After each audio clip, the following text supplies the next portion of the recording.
Welcome to another edition of the Energy Week podcast. Ryan Ray alongside Dr. Energy herself, Ellen Wald. Ellen, how's it going today? Everything is fantastic. I just got back from the OPEC meeting, so I'm glad to be back in the United States. First of all, it's always fun to go to Europe, and also makes you realize how much you appreciate certain things about the States. Certain things about the States like weather, food, or... Toilets. European toilets suck. I'm sorry, guys. I don't know if you've been like big diesel trucks like we have in Texas, guns, a lot of things, a lot of differences. So, okay, well, let's get... You know what they do really well? What's that? Christmas lights. Christmas lights, okay. Beautiful, beautiful Christmas lights in Europe. I have never been to Europe, so it's on my list of things to do. So maybe one day. Maybe I will go to an OPEC meeting at some point. Excellent. Next December. Oh, okay. Next December. They don't have a June one? No? They do, but there won't be any Christmas lights then. Oh, I gotcha. Oh, actually, this year there are two more chances because they are having a quote unquote extraordinary meeting in March, and then they're also having their ordinary meeting in June. Oh, okay. So you got multiple chances to visit Vienna if you so desire. There we go. Okay. Well, let's get into it. We have a piece from Forbes from one Ellen R. Wald, senior contributor on markets. OPEC's decision to cut production is a risky one. Here's why. And let's just read the first sentence that Ms. Wald pins here. OPEC and Russia delivered an agreement to cut oil production by a total of 500,000 barrels per day in the first quarter of 2020. Ellen, you say this is risky. Why is it risky? Well, I think it's risky because they are clearly looking to support the price of oil and for a bump in oil prices here. And the problem is that, and we've been discussing this, is really, can you affect oil prices by affecting production, by curbing production? Is that really an effective way to affect oil prices in today's market, where prices are way more sensitive to, say, a presidential tweet about China or the weekly EIA numbers than they are about whether or not OPEC produces? And it's not just OPEC, by the way. This is OPEC and Russia, right? So this so-called production cut is actually not really much of a cut at all. And this was very confusing to those of us in attendance at the meeting. In fact, I think 3 different journalists asked Saudi Arabia and Russia to explain this 3 separate times. And even then, I'm not even sure that they understood. And then finally, they published actual numbers on their website, and it was still very confusing. So, so there was a lot of fudging around with numbers going on. Fuzzy math, I think we might call that in the United States, fuzzy math. But I think it's risky because if it doesn't produce any kind of impact on oil prices, then it just exposes OPEC's weakness even more. So we had a slight, jump in the price of oil. I think Brent traded up a little over 2%. Then it went down after the decision was announced, even though this was a larger cut than had been expected. So they had been floating this idea of a 400,000 barrel per day cut earlier in the week, and then it kind of got pushed aside when the Kuwaitis were like, no, not the Kuwaitis, the Iraqis had said earlier, we want to do a $400,000 barrel per day cut. And everyone was like, the Iraqis? That's funny. They cheat anyway. They're not complying. So that doesn't do anything for us. And then the Iraqis came out and they're like, actually, no, we take that back. And then suddenly they're talking this 500,000 barrel per day cut. So it should have been they're calling it the Saudi surprise. It should have been a big deal. It really didn't do much. And so I think that when we get into the first quarter of 2020, which is the time of traditional demand weakness, I think it's seasonal demand weakness, it'll be interesting to see if this supposed cut, if they actually manage to cut this, will help support prices, or whether it won't. Because if it doesn't, then why is OPEC bothering?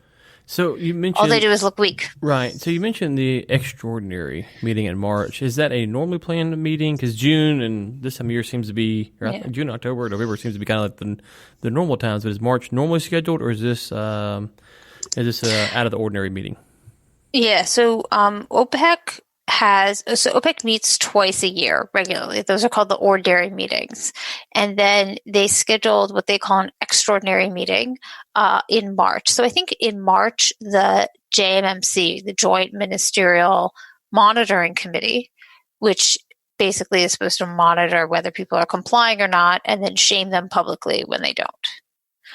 Which seems to be the only recourse that they really have, right? Is shaming people publicly. Although Saudi Arabia did threaten, they did basically threaten. So they both threatened and incentivized. At one point, they were like, "We will start overproducing if you don't comply," and then they were like, "Well, if you do comply, then we'll cut more." So it'll be interesting to see whether they go with the threat tactic or the incentivizing tactic, or if they do neither.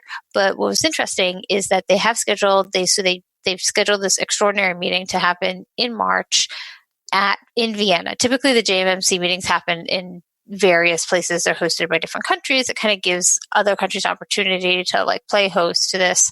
So personally, like I was hoping for Baku in Azerbaijan because they have some really cool like places where oil and like these natural burning fires, because the natural gas just like comes up and is on fire, and I really want to see that.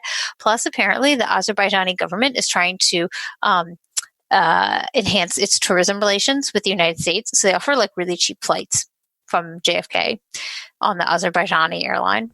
So I don't know. I would have I would have considered going if it was in Baku, but in Vienna. Well, we'll see. Been there, I'm sure done all that. the reporters will be there. Well, let me ask you this. Let's say a phase one trade deal does go down and maybe some phase two talks are progressing by March. Does that impact what we might see as we get to the first quarter of next year and what might happen in this meeting?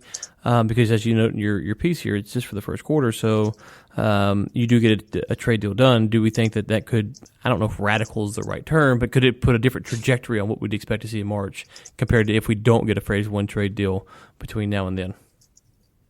Yeah, I think if we get a phase one trade deal, that changes the entire calculus here. That basically a deal between the U.S. and China is OPEC's that's their best case scenario. They would love that because it would really solve a lot of their problems, because a lot of the demand weakness is attributed to these trade tensions. And so if we did see a trade deal and the kind of global trade and such picks up, I think that would really, that's like the best case scenario for them. That's really what they want. Like I've been saying is if the Saudis could figure out some way to negotiate a trade deal between the U.S. and China, like that would take care of a lot of their problems. Yeah, and if there's not a trade deal done, we do, it feels like, expect that U.S. production at some point, I know we got Dr. Foreman coming on next week, I believe, and so be curious to see where their numbers are at. But by the time we roll around to March, you would expect the production numbers in the U.S. to have plateaued or maybe declined. All the ducks have to eventually come to fruition, you would presume. So, if they're coming online. Well, this was an interesting point, and I don't know, we may talk about it in later in the podcast, but what was interesting, this was actually very interesting. So at the press conference, Brian Sullivan from CNBC gets up and he the standard thing is like congratulate the ministers on their like great accomplishment. I'm not really sure why they need to like flatter them first. Maybe that's the thing. And he says something about the Aramco IPO, and then he like congratulations on this whatever decision because it happened the day before, and then he goes and he asks about shale, and he's like, how do you see the shale oil production developing? Like, what's your forecast for this? And the Saudi oil minister just completely ignores that question and launches into this whole tirade about how the journalists who wrote bad things about the IPO are going to be proven wrong, and they're going to wish that they'd never written those things, and the IPO is going to be great, and it's going to make a huge amount of money, and, he promises this. And then Brian Sullivan is like, okay, great. And shale oil? What do you think about that? And they're basically like, we think, you know what? I actually have the quote because there was no statement. I tried to take notes during the Q&A because you never know what they're going to say during the Q&A. And I'll tell you what they said. So this is interesting to see what exactly they think is going with shale. Okay.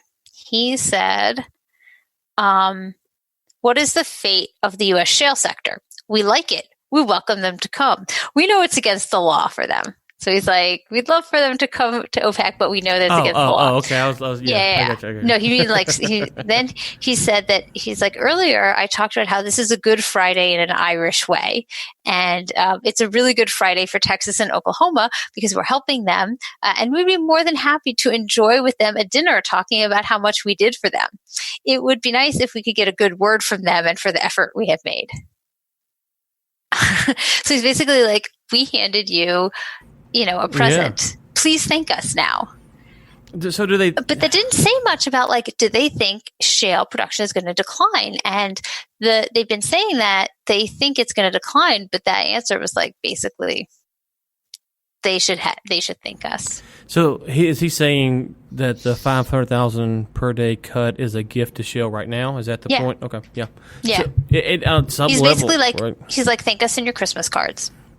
So it's interesting because if shale magically ramped up and doubled its output or something crazy like that, or added 300 rigs, I don't think OPEC's going to go, guys, we're so glad you caught the spirit of this message. Thank you for increasing production and driving prices back down again. Yeah, exactly.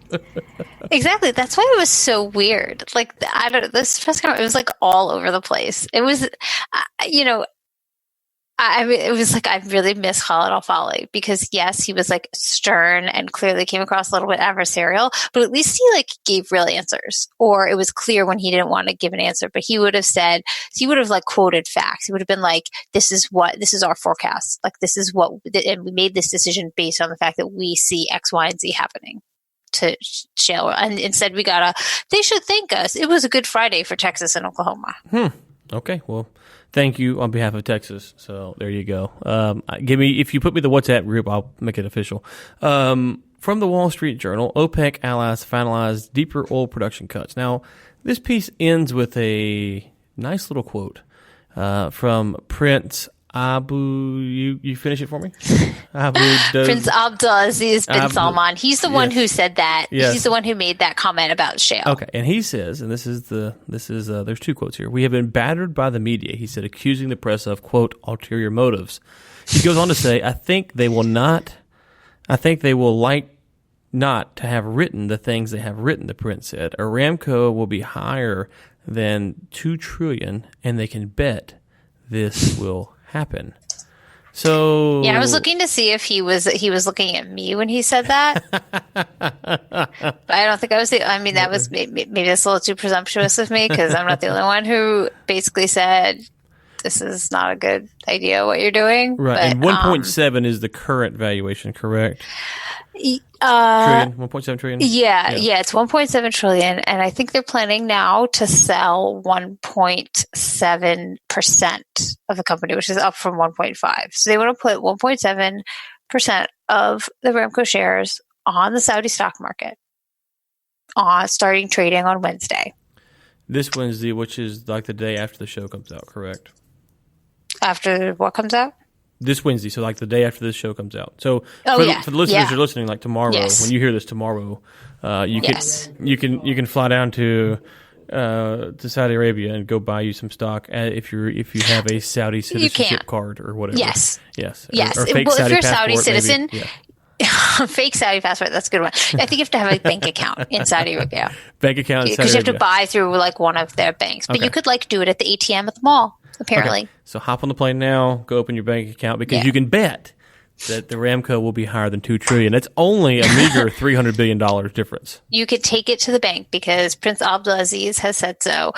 Keep in mind that I'm sure Prince Abdulaziz has invested quite a bit of his money. Do you really think that the sons of the king are exempted from investing in the IPO?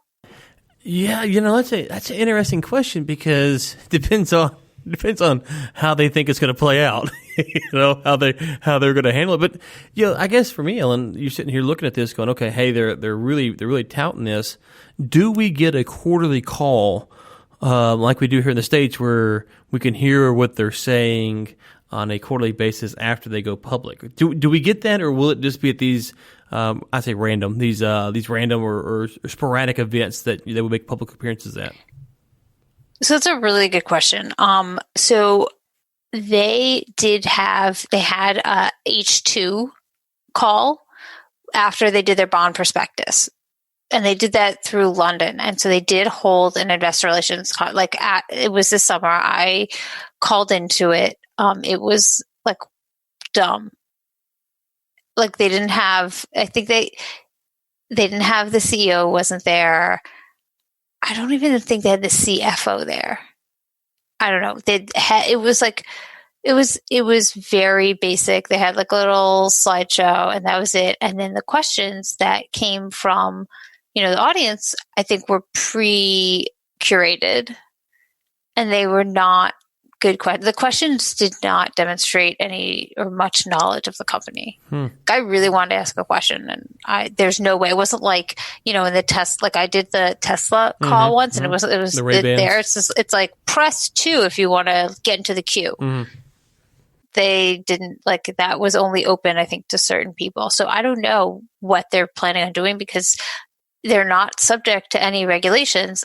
They have an investor relations whole department now, Aramco, so you would assume that they will do quarterly calls, but it's unclear what kind of information is going to be disclosed in those calls and what those calls are going to be like. I wouldn't be surprised if they're not like the kinds that we would expect. I mean, not that like Tesla does typical calls. Tesla has its own like unique thing, but I don't think it'll even be like that. So one of the things that we have not talked about, and I don't know how we've missed this, is Angola's role in all this, because apparently they stormed out of a meeting because they were upset about feeling overlooked. But it does tap on a larger theme that we talked recently about Ecuador. Is it Ecuador's leaving? I can't remember. Is it Ecuador's leaving? Yeah, so, Ecuador totally got the shaft. Like no one was asking what was going on with Ecuador. And so now you have Angola mad and... and the argument is, well, hey, it doesn't really impact you guys that much. But, the smaller nations might be feeling a little frustrated now because their voice isn't getting heard, which you could debate what their relevance is. But do you think this is when we look at Ecuador, what's going on in Ecuador, now Angola's expressing some frustration, is this posturing, or could this be a larger trend we see with the smaller OPEC members moving forward? Yeah, I actually do think it could become a trend. So one of Ecuador's issues wasn't just not wanting to adhere to the production cuts, but it was also you have to pay like membership dues to be part of OPEC, and I don't think that the new government doesn't want to pay those because they've got money crunch. So I think part of it is that some people say that Ecuador might be back, but I think they did leave. They usually like make an announcement and they didn't make an announcement. But Angola has had some serious production declines. And I think that them storming out actually, if you look at their new quote unquote quota, they didn't have to cut at all. I mean, they're basically they're producing well under their quota anyway, but they didn't even get a quota cut like other countries did. So, it's possible that the trend is showing that the bigger countries, they have to pay attention to the smaller countries or they're all going to leave. And part of the benefit for these smaller countries is the protection they get from the bigger ones. But if enough of them leave, it could become significant. Okay. You mentioned it earlier, or I brought it up earlier. Came up earlier about China. Let's go now to CNBC. Oil slips as weak China exports highlight trade war impact. We talked about the Phase 1 deal, and I haven't seen. I saw something this morning that maybe the Trump administration or a source inside the Trump administration said that they're in no hurry, but it feels like depending on which day you turn on the news, they're really in a hurry to get this done. They're really not in a hurry to get this done. U.S. is winning, China's winning, both are winning, both are losing. It's just be done with it. Like this story is just played out. Can we just sign the agreement? It just feels like at this point we're just. Because this isn't even the hard issues, right? There's really some stuff that they claim they're going to get done, but that's not even in Phase 1, Ellen. What? Can you reach out to the Donald and get it done for us? Yeah. Could we just get this thing done? I mean, it's interesting because they're comparing it. They're like, Brent futures gained 3% last week on the OPEC news, but now it's down. Now, they were only down 9 cents, which really isn't that much, but this article was written. Okay, it says it was updated an hour ago, but it was written at like 5 a.m. So I have not been looking at the price of oil right now, so I'm not really sure exactly what it is. But I just think it shows that markets are still so focused on China and China's economic weakness and everybody, and that. But so let me ask you this. Do you think we'll have real quick? Let me ask you this, and this is what I'm not sure about. In the piece, it says Monday's declines also went against signs on Friday that China was easing its stance on resolving the trade dispute with the United States, confirming that it is waiving import tariffs for some soybean and pork shipments. So they're increasing the imports, right? Or am I misreading that? Because the way it's written, it's almost like they changed their stance on it. Yeah, I think that this article has a hard time differentiating between like generalized anxiety about the state of trade between the U.S. and China and like hard economic data showing that China's economy is declining. So they're like, okay, so China says we will waive import tariffs on soybean and pork because basically they need food. Yeah, and this like they need food and they get their food from the United States. They have a lot of people there and we supply a lot of their food. But at the same time, it's saying that Chinese exports declined again in November. And so it's just showing like China itself has a weak economy. And perhaps that's one of the reasons why they felt they needed to waive import tariffs. Yeah, and it's the African swine fever, I believe, that's impacting the swine in China. And that was a big deal when we were over there. That came up regularly that they are. I don't know exactly. The numbers sometimes come out of China aren't exactly clear, but that was something that was talked about. Was that is a problem that they are concerned about. And so when I was reading that, I was like, okay, so they are going to bring it in. They're not going to bring it in. I'm not sure the way it's written and what's going to happen, but. That is something that was brought up multiple times about the African. I think it's the African swine fever is what they have over there, and it is a concern for Chinese pig farming moving forward. Wow. So it's not swine flu in Africa. It's African swine flu fever that pigs in China. Yeah. African swine fever that pigs in China are getting. That's my understanding. Yes. At first, I wasn't. First, it was more there was some kind of problem with the pigs, and then as it came along, I believe it was the African swine fever. And so, if you look at it, let's see here. This is from porkbusiness.com. So, full disclosure, I just Googled something and this came up. So, porkbusiness.com is a spam site. This hit me up, but it says. Understanding pig production is quite important. Whoever's talking says there's intensive, semi-intensive, and extensive pig production. In China, 67% of production is backyard or extensive production. That's in the quote. That vast and diverse pig population has been a major contributor to the rapid spread of ASF, African swine fever. So it is a problem that they were worried about. We knew, this is later on in the piece, we knew there would be devastating consequences for China and for other regions. Transport associated routes would be the most relevant pathways along the illegal imports of food. We knew ASF would likely become an epidemic. So, I don't know, I'm not a pork guy as far as following those markets, but this is from December 9th. I'll send it to Nate. We can link to the show notes if the listeners want to take a look at what's going on with that. They want to know about swine flu in China. Everyone does. Well, Trump recently just tweeted that we are doing well with China in our trade deal. So if you wanted to know what's going on, we are doing well with China. Well, that settles it. Yes. I mean, so why are we talking about this? I don't even know. He says we're doing well. Let me ask you this. How many of these meetings, do they come in and say, hey, Don, we want to update you on China? It's like, this whatever. I'm playing Angry Birds. I'll get to it later. Candy Crush. Candy Crush. He's totally Candy Crushing it. You would not believe how many people are actually playing games on their phones when you think they're doing other stuff. You know what's funny? I am not playing a game on my phone now. Actually, I am sending this article about swine flu to myself so I can put it in our show notes. Yeah, this is really serious. I'm on my phone. I'm not playing a game right now. Dylan picks up her phone. Just a side note about Candy Crush. I got on the iTunes App Store the other day, and it's still one of the top 10 games. I didn't even know people still played Candy Crush, but apparently it's it's still popular. At least my phone wanted to push it towards me. I'm going to admit I have never played it. Yeah, I don't even know what it is. I don't know if I have or not. I don't remember if I have, but yeah. So I don't know. There. Okay, let's turn now. Our Pork Business. Yes. I love that website. What a name! It's like a abcbirds.com. Remember that one or whatever it was, or Yep. abcbirds.com. So okay, here we go. Goldman Sachs says oil prices are going nowhere next year, so they're staying where they are and they're not packing up and moving. Well, okay. So this was from October 23rd. Okay. Oh, okay. Yes. Okay. Yeah. Yeah. Okay. So we're contrasting. Yeah.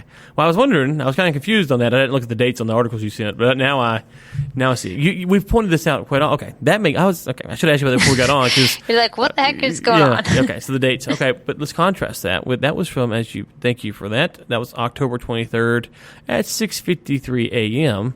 and 1:30 a.m. this morning, December 9th. Goldman raises 2020 oil price view on OPEC-led inventory tightness. Goldman Sachs raises production forecast, citing tighter than expected oil inventories. So we're saying, let's see here. Let's go down to here. The bank revisited its Brent spot price forecast to 63 a barrel, up from its previous estimate of 60. So they bumped it $3 a barrel today, and that goes back to what they said a few months ago, which was 60 a barrel. So $3 a barrel off of 500,000 a barrel cut. Is that the math there? You cut $500,000 a barrel, you get $3 a barrel impact price increase. Is that what we're saying? Okay, so here's the deal. So they're not really cutting 500,000 barrels per day because they've already cut more than they had aimed to. So this is a 500,000 barrel per day cut on top of the cuts that were supposed to happen, but they've already overshot that. So it's maybe more like 200,000 barrels per day. But Saudi Arabia was like, if we all cut, then we'll cut some more. So then that adds in a little bit more than like say 200,000 or 300,000 barrels. I didn't do them. I didn't, like, some other people did all the math. I didn't do all the math. So it's not really that much. So, but I just thought it was interesting because it's like Goldman Sachs is like, oil's going nowhere. Oh, now oil's going to be up $3 a barrel because, because OPEC decided they're going to cut 500,000 barrels per day from their previous quotas, of which they're already overshooting. Plus, then they also lowered their demand growth forecast so their demand growth forecast in 2019 had been 1.25 million. Now they lowered it to 950,000. Like, why? 2019 is over in like 3 weeks. Right. Why are they lowering their demand growth forecast for 2019? It's not a forecast anymore. It's a summary. Yeah, here's an article from April 9th of 2019. Goldman Sachs expects WTI crude oil to average around $59.50 in 2019 from $55.50. So I guess they increased it from $55.50 to $59.54. That was from April to now, I suppose. I don't think we hit that metric. I don't think we hit that metric, averaging almost $60 a barrel for WTI. Do you? I don't think so. And I can't stand this. Like, let me revise my forecast for the year while there are 3 months left in it, or 3 weeks left in it. Like, why?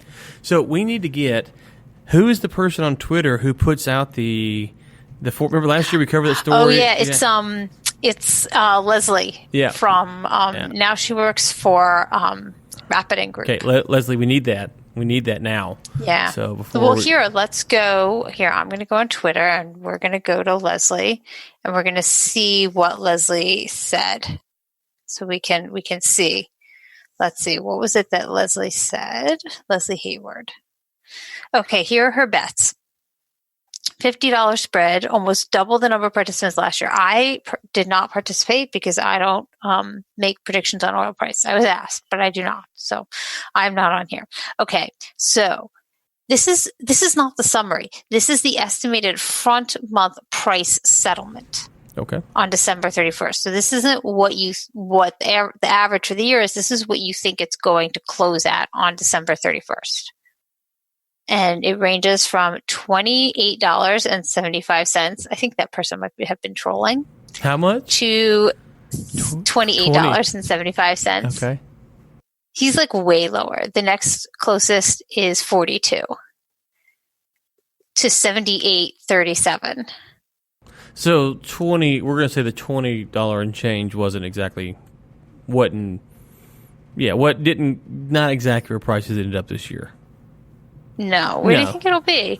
Because we got a lot in the 60s. Like we've got $60, 61.02, 61, 60. Is this like a thing, like a Price is Right thing? Well, you got to get close but not over. Yeah, close but not over. Right. So the $40 guy might be the right guy then. So because he could be. Let's see. I don't know all these people, but I know a bunch of them. I don't know if this is for Brent or Brent crude. Okay, it is Brent. Yeah, we've got 62.01, 62.90. Then it jumps to 64.07, 65. 60. We have two at 65. 65.99. Where do you think it's going to be? Well, I'm looking back right now at it for 19, and it looks like the lowest spot of 19 is for WTI 50. Nope, I take that back. No, Brent. We're doing Brent. Oh, I'm sorry. I got WTI pulled up. Sorry, we're doing Brent. Brent. Who cares about Brent? I know. There's like no more Brent oil even. Let's see. There's some article like the last barrel or like they're not actually pumping Brent anymore. Okay, so the current price of Brent oil, this is not what we want. So I looked through Brent, let's see here for 2019. It started roughly about $56. It's peaked at $74, $75, and its low was $55, it looks like. So it's kind of had a little bit of movement, because we had that kind of surge earlier in the year, and it's fallen off. I don't know. I could probably download this data and make a quick prediction on it, but we don't have time. So So for Brent plus 60 would make sense. I thought we were talking about WTI. That's why I was like, I don't think that's going to work. No. So where are we right now with Brent? What's Brent at? Like 62? Yeah, let me see here. Brent is at 64.38 as of the time of this recording. So it opened at 64.40. It looks like. I think it's going to go down. People sell off before the holiday. There's not going to be a trade deal between now and December 31st. I don't know. Trump. It would be Trumpian to do it on Christmas and say it's the greatest Christmas ever. That totally would. Oh my God, you're right. I didn't even think of that. All right, Trumpian. Merry Christmas, everyone. We did a Chinese trade deal. Yeah. Or the Chinese New Year, or we brought Xi down to Mar-a-Lago, and we played some golf, and we got a trade deal. That's funny. Okay, let's go on to Bloomberg, the $26 billion question, and what else to expect in the Saudi budget. This is from Bloomberg. How Aramco's record initial public offering will affect the world's biggest oil exporter in 2020 is the biggest question hanging over Saudi Arabia's annual budget ahead of Monday's presentation. So this came out on today. So is that next week or this week? What Monday are we talking about here? Yeah, I don't know because the article's not loading on my computer for some reason. But I think so. The Saudi Arabia's made its budgetary announcement for next year. Mm-hmm. And I've reached my free article limit. Subscribe now and get unlimited access. All right, Bloomberg, forget it. As a contributor, you can't read the article. They don't hook you up. That's oh no, that's terrible. I know. Yeah, but I have a little video of the impeachment hearings and some guy he's about to break his pencil. He's slamming it so hard on the desk. I'm waiting for it to snap in half and fly across the room and hit someone in the eye. Oh, that's funny. State of the impeachment hearings, guys. All right. So, here's what's interesting. So they're going to approve their 2020 budget, and yes, they're running a budget deficit, yada, yada, yada. Here's the big question. What are they doing with this money that they're raising from the IPO? Apparently now it's going to be like $29 billion. Let's just take a step back. $29 billion is not that much money. Where's it going to go? What's it going to do? It couldn't even cover their budget deficit for 2020 or whatever they think their budget deficit is going to be. So they're still not clear about what they're doing with it. Some of it could go to the PIF, to the Public Investment Fund, for their weirdo investments, whatever, AI, robot, flying, helicopter taxi thing they want to invest in next. But it could also go elsewhere. Now, personally, I want to know, it's going to the pockets of certain Saudi individuals connected to the monarchy. We will have to see, or we may never know. So here we do have an update on this. I just Googled it real quick. So this is from Reuters. I'll send it to you so you can see it. It's just some bullet points. I'll put it in the chat here. There you go. So according to this, the highlights are the total expenditure projected at I'll keep it dollars, $272 billion. The budget deficit is in $187 billion, or 6.4% of their GDP. Public debt about, how do you say their currency? Was it reals? Saudi real. Real. So real. Not to be confused with the Brazilian real. Real, yeah, right. So the budget deficit forecast at 187 billion reals, or 6.4% of the GDP. Public debt about 754 billion reals, or 26% of the GDP. Total revenue estimated at 833 billion reals. Oil revenue estimated at 513 billion reals. Non-oil revenue estimated at 320 billion reals, and military spending 182 billion reals. Inflation 2%, GDP growth expected at 2.3% versus 0.4%. So let's what would be interesting is to compare their non-oil revenue for what they actually made in 2019 compared to what they think they're going to make, because it said, I read it somewhere. It said that they think that they are going to so their growth was 0.4%, but they think it's going to be 2.3% next year, and that's mostly in non-oil. How can you were we grew at not even 0.5% this year, but next year we're totally going to grow at 2.3%. So last year, if I read this article right, last year their non-oil revenue was 315 billion, and for 2020 it's 320 billion. So it's only so I don't know if that makes up the 1.9% difference or not in GDP, but that's what the numbers are right That's there. Interesting. So back to what you're saying though, you were talking about 26 billion or 29 billion or 30 billion, and your point, now that we have some numbers in front of us, is their total expenditure is 272 billion, so about 10%, right, of the expenditures would be covered by what you're pointing to in this article, correct? Yeah, exactly.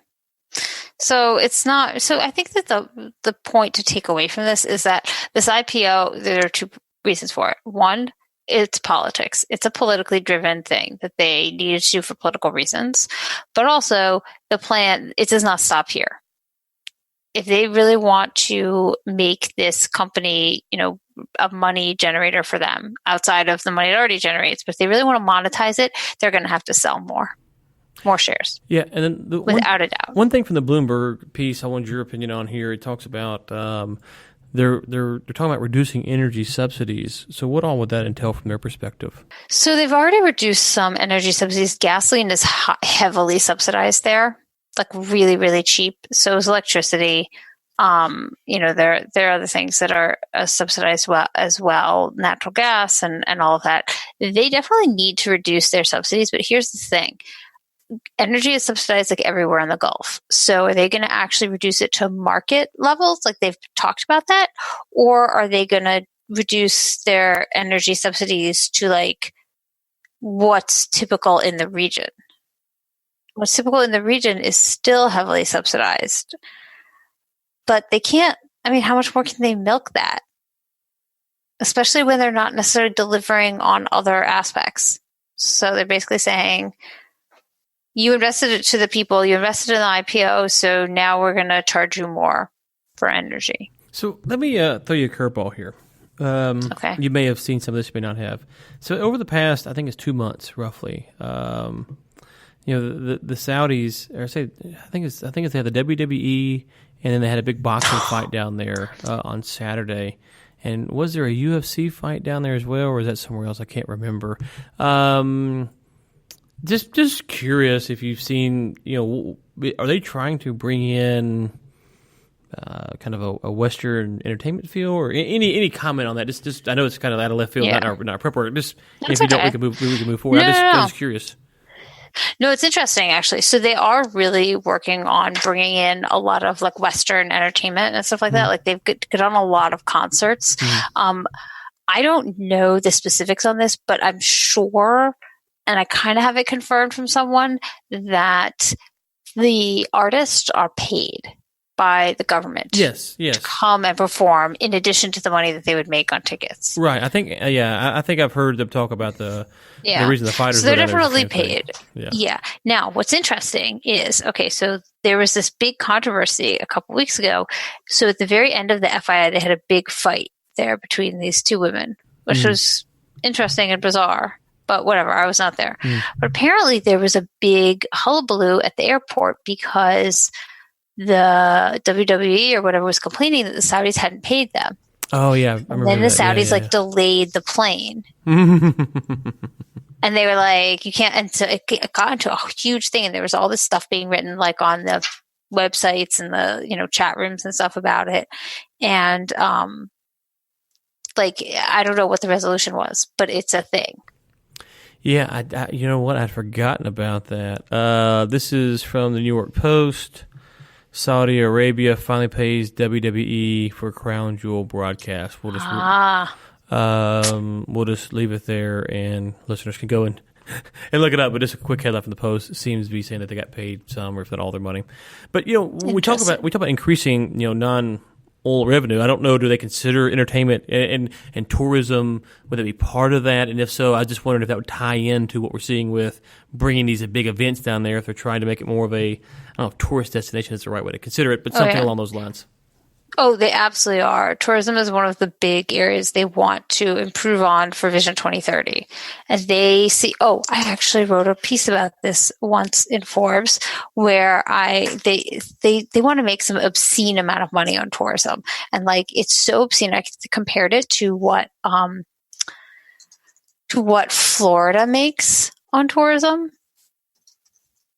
Hold on, I'm going to look this up for you guys. Florida's pretty significant, so that's...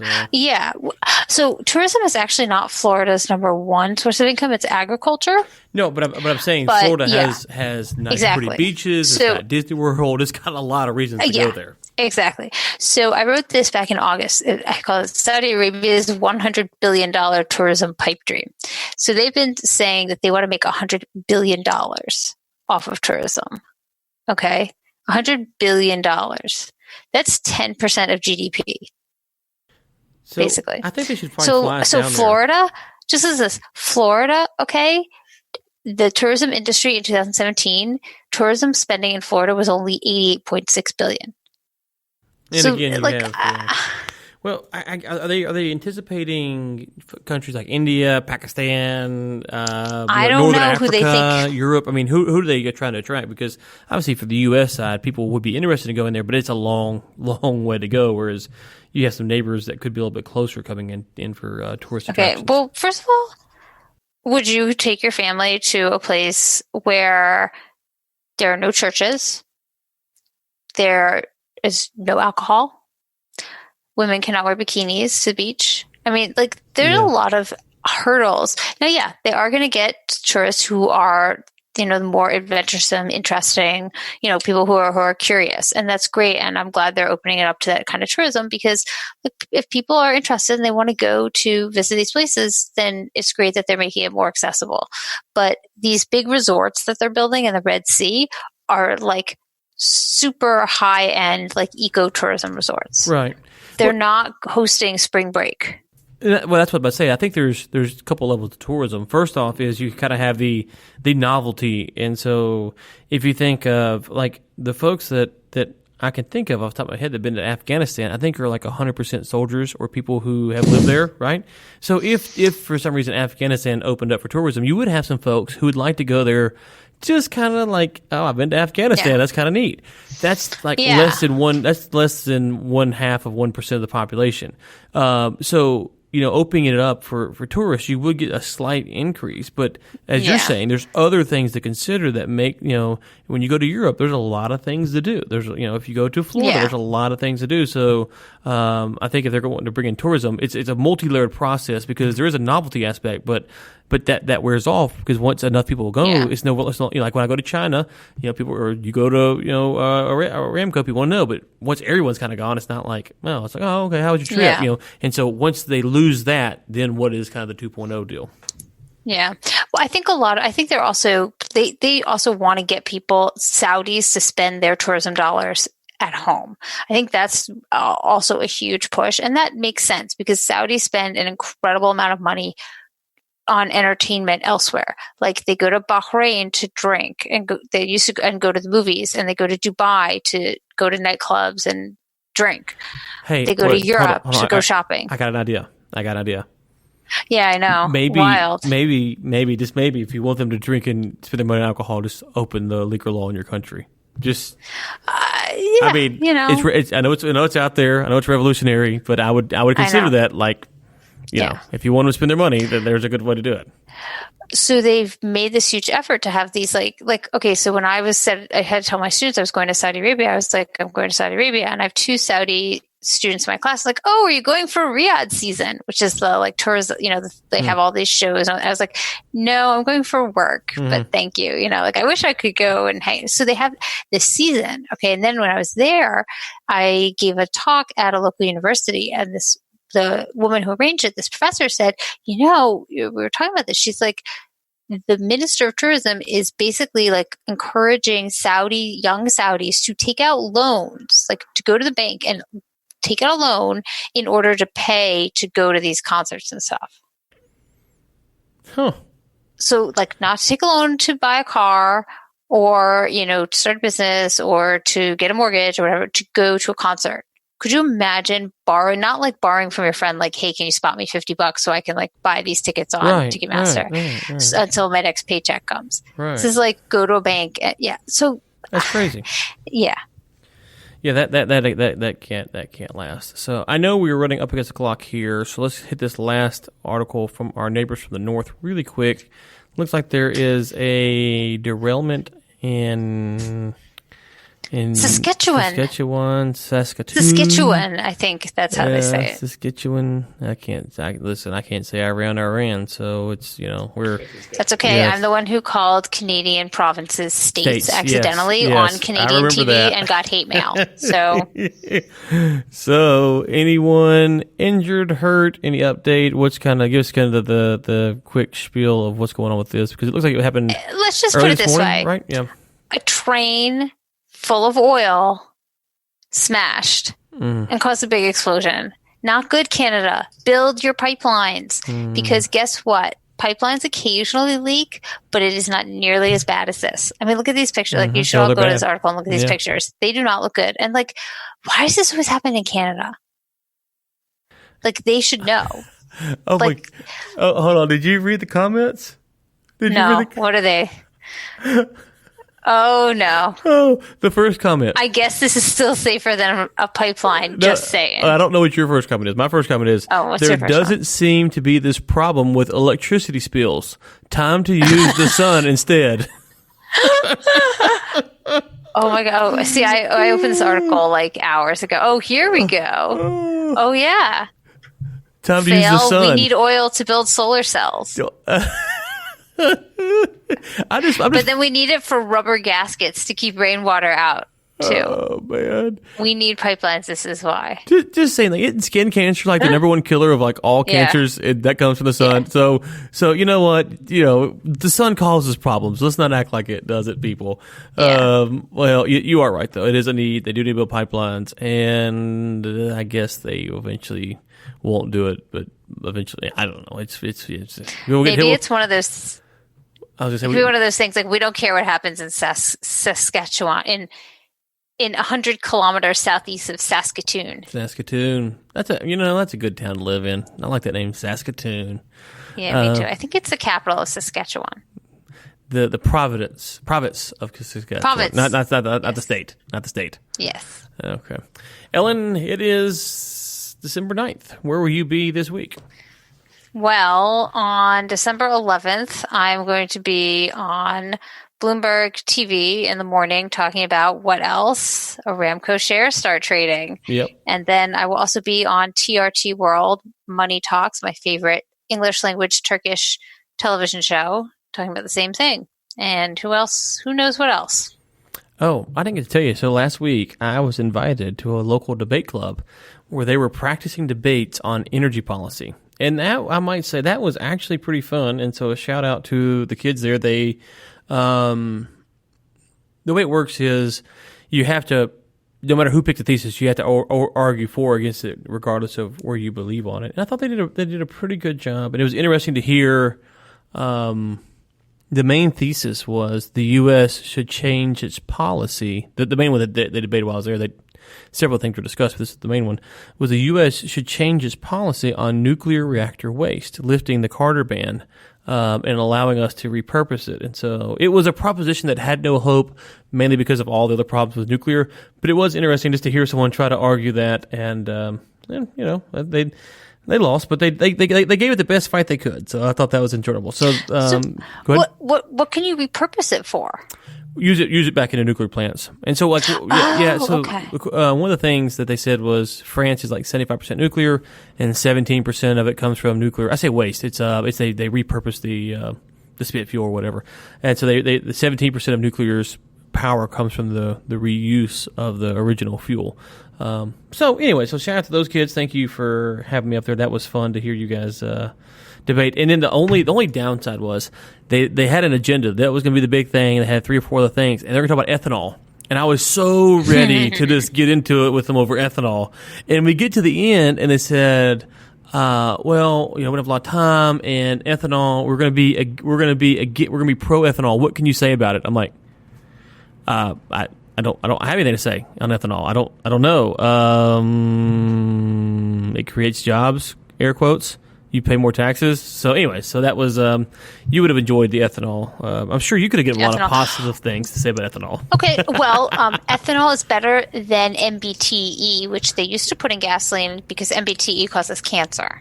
Oh, well, so there you go. There you go. You need to have like a little bit of ethanol in there. A little bit of ethanol. Not like 10%. Yeah. But. So, anyways, Ellen, it was good to be back. We got 1 or 2 more shows. I can't remember before the year wraps up, and getting towards the end of 2019.